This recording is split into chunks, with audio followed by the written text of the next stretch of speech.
Davom etamiz. Toza ichimlik suvini tejash va undan qonuniy foydalanish kerakligi haqida ko'p bora aytilgan.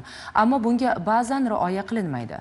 Navoiy viloyati hududiy qurilish va uy-joy kommunal xo'jaligi sohasida hududiy nazorat qilish inspeksiyasi tomonidan o'tkazilgan nazorat tadbirlarida suvdan noqonuniy foydalanish holatlari aniqlandi. Shuningdek, joylarda suv sifatini nazorat qilish ishlari ham rejali tarzda olib borilmoqda. Hozir shu haqda.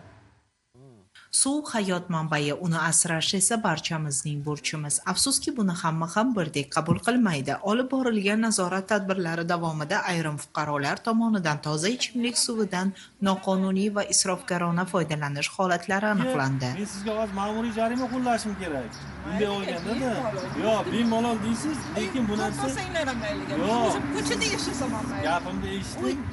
Siz ko'rib turgan ushbu xonadon egalari ham suvdan o'zboshimchalik bilan noqonuniy ulanib olib foydalangan. Jarayon davomida holat bartaraf etildi. Navohor tumanida mehnat hamda yangi kuch mahallasida nazorat tadbirlari amalga oshirildi.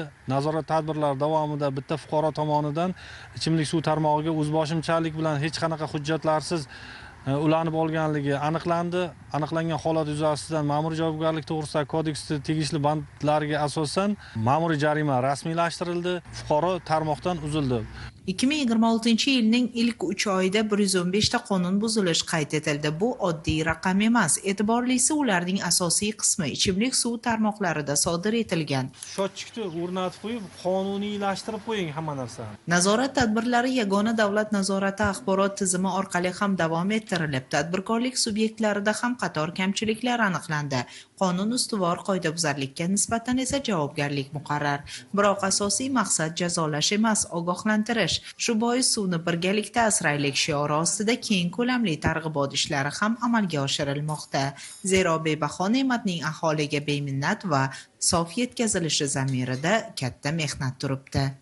Hozirgi vaqtda inspeksiya bilan hamkorlikda mana bu har bir tarmoqlaridan ichimlik suvini manbalaridan, havuzlaridan olyapmiz. Uydan mana har bir kranlaridan, vodoprovod kranlaridan olib tekshirib beryapmiz reja asosida.